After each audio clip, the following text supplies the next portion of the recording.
My parents always said, love doesn't pay the bills.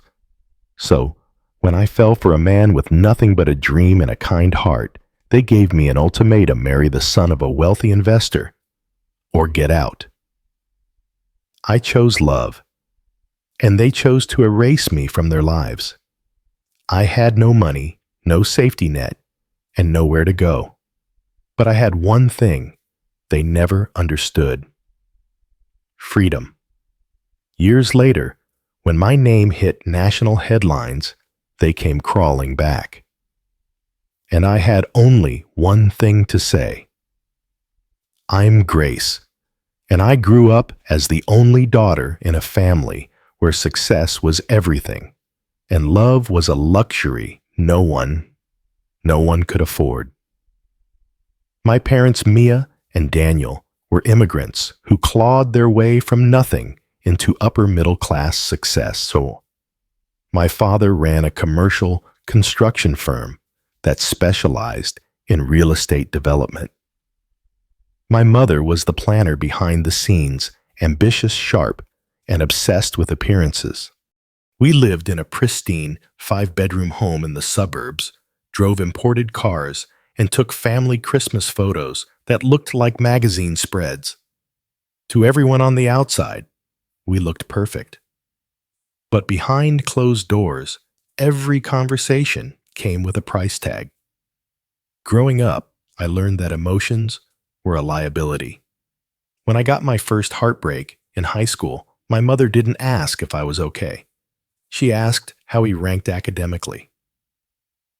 If he's not top 5%, what's the point of crying? She said coldly, pouring herself tea.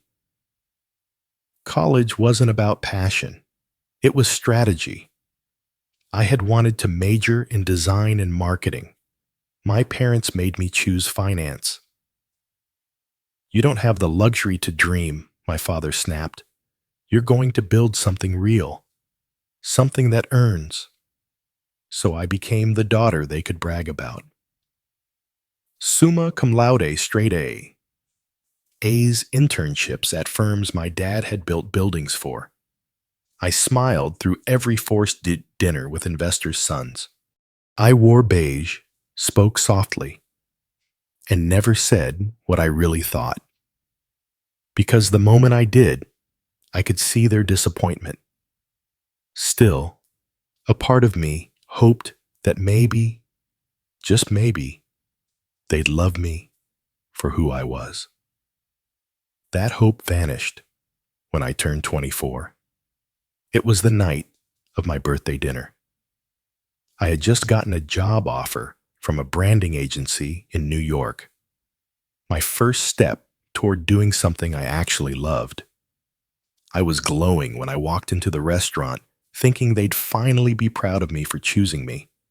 But instead of congratulations, they handed me a menu and a man. His name was Vincent.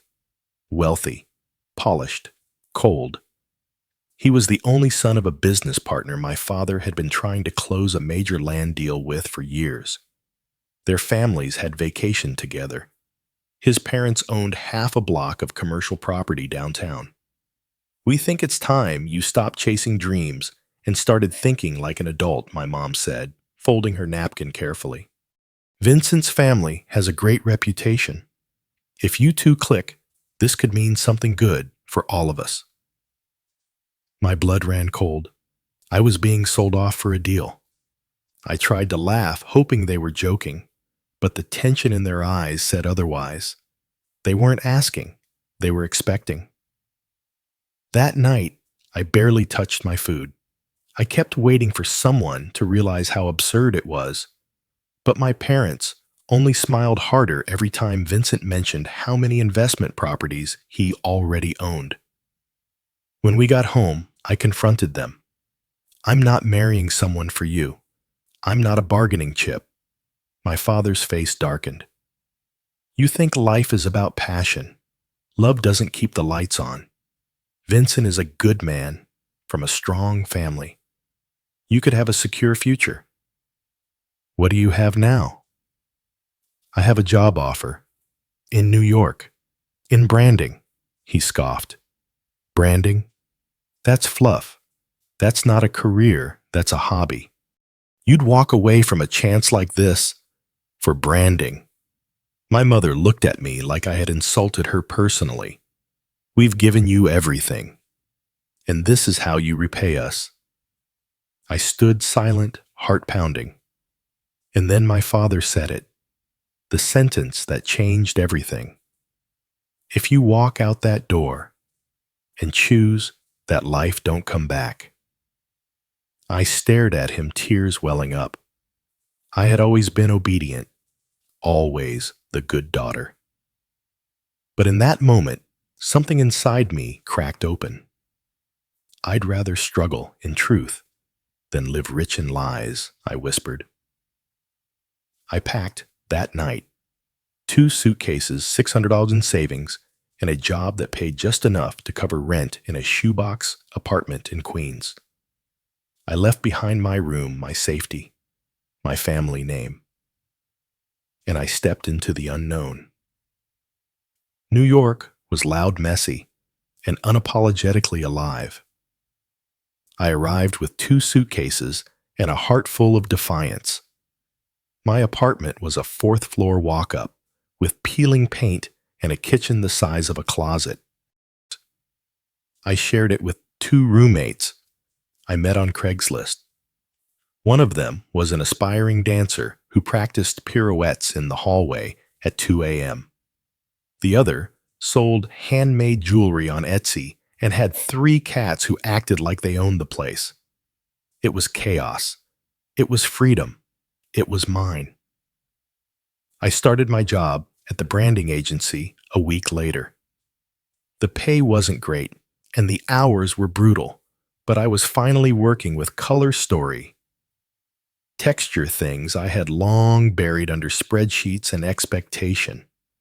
I ate dollar slice pizza. I bought my clothes from thrift stores.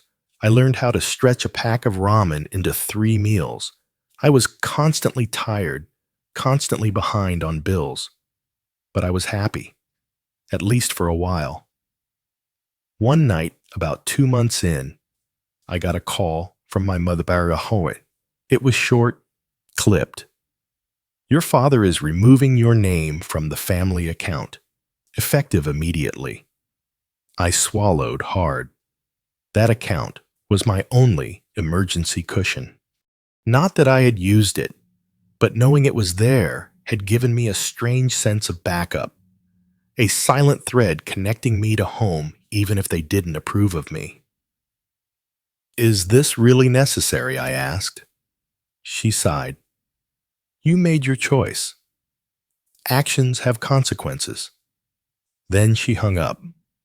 A week later, I got a letter in the mail. It was from our family lawyer.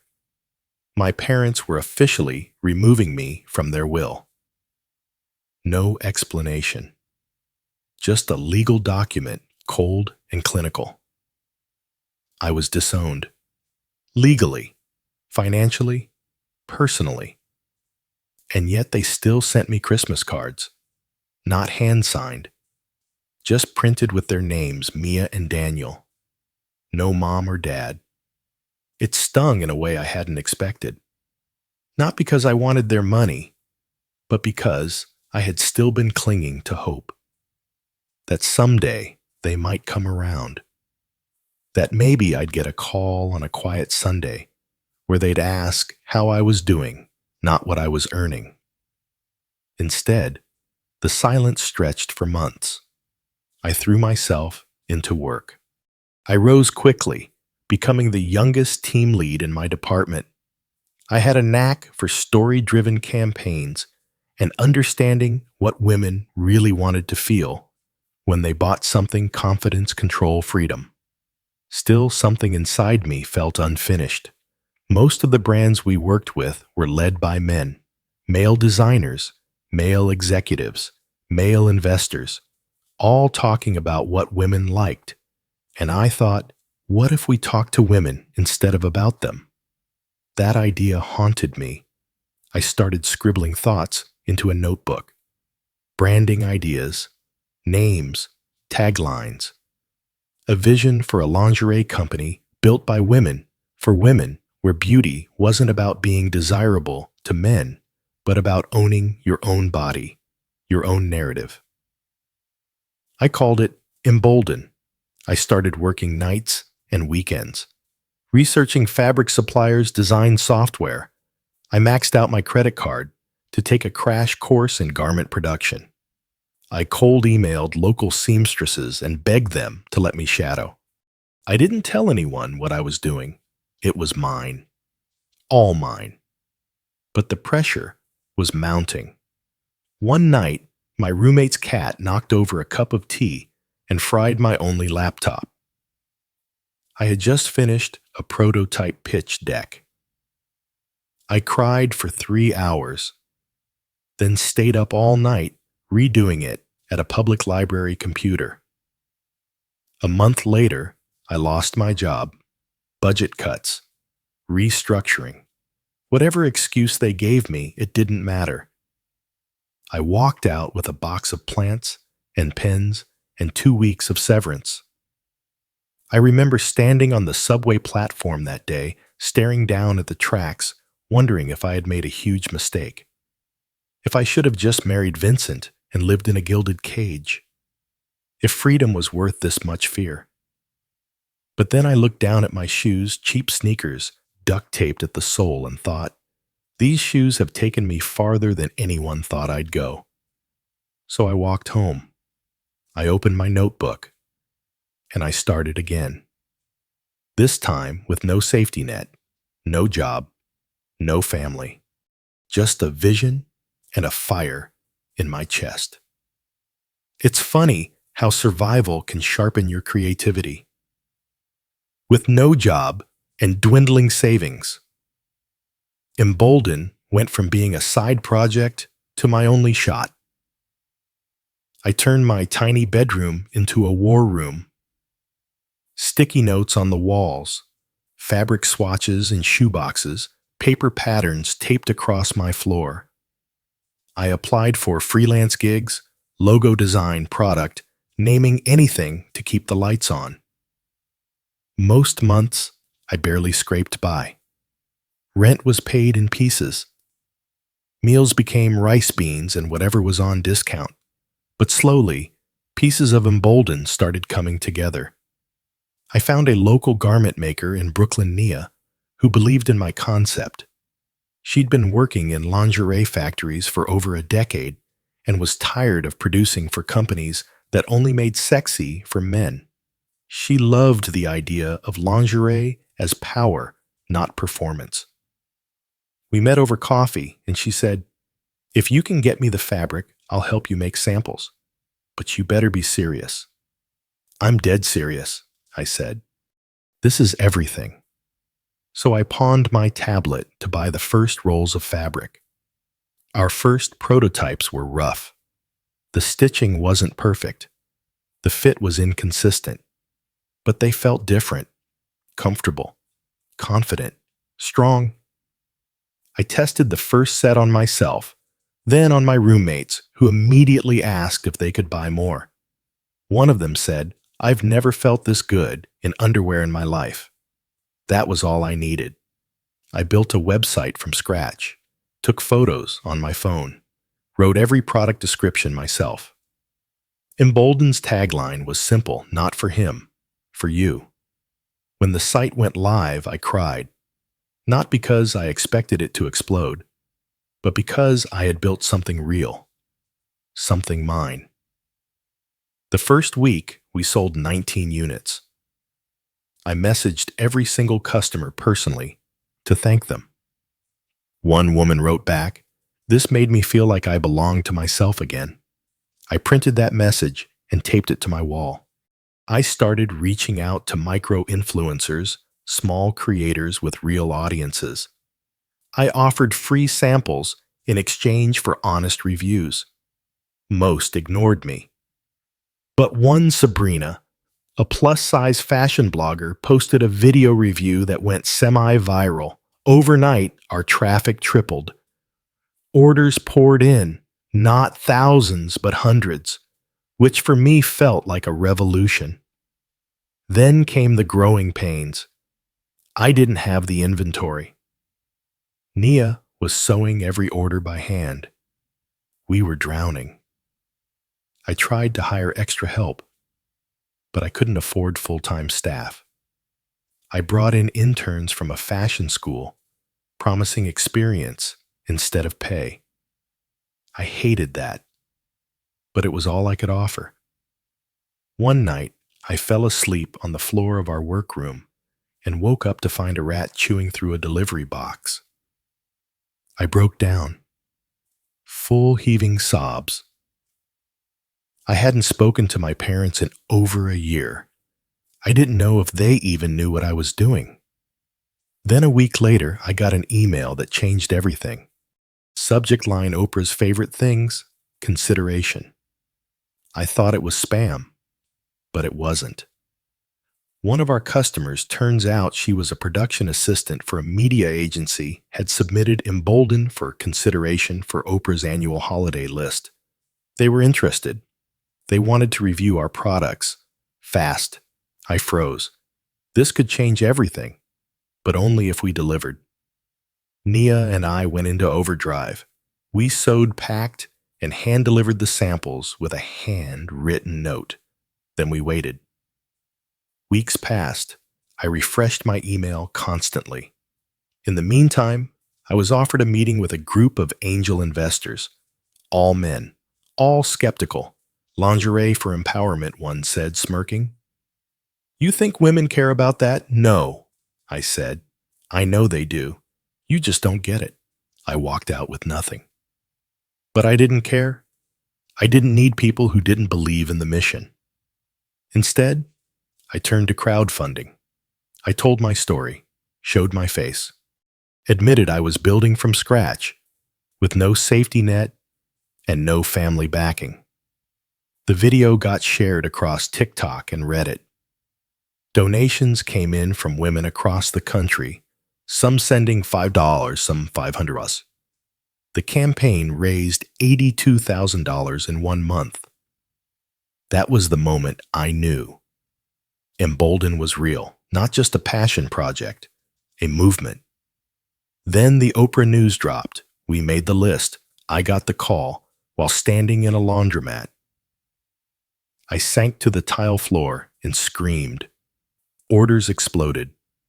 We sold out in hours. National news outlets picked up the story, young woman builds empowering lingerie brand after being disowned by family. Suddenly, I was everywhere.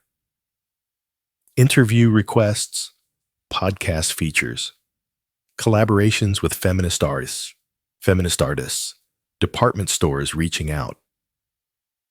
I hired staff, found a real office. Nia became head of production. I moved into my own apartment. No roommates, no leaking ceilings, no rats. For the first time, I felt safe. Not because someone gave me safety, but because I built it. Then came the message from my mother. Just one line. Saw you on TV. Your father and I are proud. I stared at the screen for a long time. Then came another. We'd like to talk. Come home sometime, I felt. Nothing. Or maybe not nothing, just clarity. I typed back. I'm not the same daughter you tried to control. You wanted me to marry into money. I didn't. But now, I have more than money. I have purpose. They never responded, and that was okay, because Embolden was never about proving anything to them. It was about proving it to myself. A year after being featured on Oprah's list, Embolden was more than a brand, it had become a symbol. We expanded into new markets, collaborated with artists, and launched a mentorship program for young female founders from marginalized backgrounds. Every now and then, I still received messages from my parents. Never a call. Always text. Short sentences. Emotionless. Your cousin is getting married. You should attend. We miss you. Please reconsider visiting. But not once. Not once did they say the words that would have mattered. We were wrong. One day, I was invited to speak at a women in business conference in Chicago. I almost declined. I was overwhelmed with work, and the idea of being on stage still felt surreal. But something pulled at me, a whisper of intuition. The night before the event, I received an email from a familiar name, Mr. Huang, the father of the man I was once supposed to marry. He wrote, "Grace, I've been following your journey. I'm impressed truly. I'm reaching out because my son Daniel is now engaged to the daughter of one of our new business partners. We're hosting an engagement gala next week. Your parents will be there. I think it would be meaningful if you came." I almost laughed. Meaningful. He hadn't cared what was meaningful to me when they tried to barter me like a business transaction. I didn't respond, but the thought lingered. That week, I called Nia and asked her to make me something custom, one of our new unreleased designs. Strong, bold, regal. The night of the gala, I arrived uninvited. Heads turned. I walked in not as someone's daughter, not as someone's almost daughter-in-law, but as Grace, CEO, founder, woman who rose from ashes. My parents stood near the front, talking with other executives. My mother noticed me first. Her face froze. My father turned confused, then stunned. I smiled. Daniel was there too, older. His new fiancée stood beside him, a pretty woman with a blank expression. As I walked past them, I heard whispers ripple through the room. "That's her, the lingerie girl.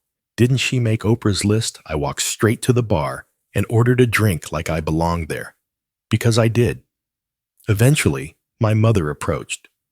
"Grace," she said, half whispering. "Why are you here? Mr. Huang invited me," I said, sipping my drink. "He said it would be meaningful." She opened her mouth, then closed it. "We didn't expect—" "You never do," I interrupted. My father joined, his tone stiff. "This isn't the place for drama." "Relax," I said. "I am not here for drama. I'm here to celebrate." He scoffed. "Celebrate what?" "My freedom," I said. "My success. My decision to not become a pawn in your empire." Other guests nearby pretended not to listen, but I saw the way their heads tilted slightly toward us. My father's voice dropped. "You've embarrassed this family enough." "I didn't embarrass anyone," I said. "You did that the day you told your only daughter her worth was measured by who she married." He fell silent. And then, to everyone's shock, Daniel's fiancée walked over. She was stunning, elegant, reserved, but there was steel in her gaze. "I know who you are," she said to me quietly. "I followed emboldened before I knew anything about this family. You're the reason I started designing again." I blinked. "You design?" She nodded. "Fashion illustration. I gave it up for a while. But watching you, I remembered why I started. I felt something catch in my throat." She leaned closer and whispered, "Don't worry. I'm not marrying him for his father. I'm marrying him because I choose to. And he chooses me not for strategy, but for who I am." I nodded, genuinely moved. "Then I hope it works out." She turned to my parents and said clearly, "She's not an embarrassment. She's an icon," and walked away. My mother looked shaken. My father looked like he'd swallowed glass. And me, I'd never stood taller. Before leaving, I walked to the center of the room and raised a glass. To choices, I said, "May we all make ones that belong to us and not to anyone else's expectations." The room erupted in applause. Later that night, as I left the venue, my phone buzzed, a new message from my mother. We lost you. And I finally understand why. I hope it's not forever. I stared at it for a while, then typed, it might be, or it might not. But if you want to know me now, you'll have to meet the woman I became, not the girl you tried to control. I hit send and walked into the night heels, clicking against the pavement, feeling the warmth of my own power. Because karma doesn't always come like thunder. Sometimes it arrives in heels, wearing confidence with your name on every headline they once thought you'd never deserve. A few months later, I sat alone in my apartment, sipping tea, the city lights flickering outside my window. I had just wrapped up a press interview. The headline, from outcast to icon: how Grace Nguyen built a billion-dollar brand on her own terms. I thought about the girl I used to be. The one who stood silent at family dinners, biting her tongue. The one who measured her worth by approval tradition duty. She was gone. In her place stood a woman who said yes to risk, to love, to freedom. I didn't just rebuild my life, I reimagined it. And somewhere in the process, I found peace. My parents still reached out now and then. The tone had changed, softer, less pride, more curiosity, more hope. I didn't rush to forgive. Forgiveness for me wasn't a gift to be handed out like charity. It was a boundary, not a bridge. They would have to cross the distance on their own. One evening, my mom sent a photo. It was of a small boutique in our old neighborhood. The sign read, "Embolden, coming soon." We signed the lease, her message said. For your first store here, we want to help if you'll let us. I stared at the message for a long time and finally replied, I didn't marry for money, but now I have love, freedom, and everything money can't buy. That was the difference. They had wanted me to secure our legacy. Instead, I created my own. And in doing so, I found something better than approval. I found myself.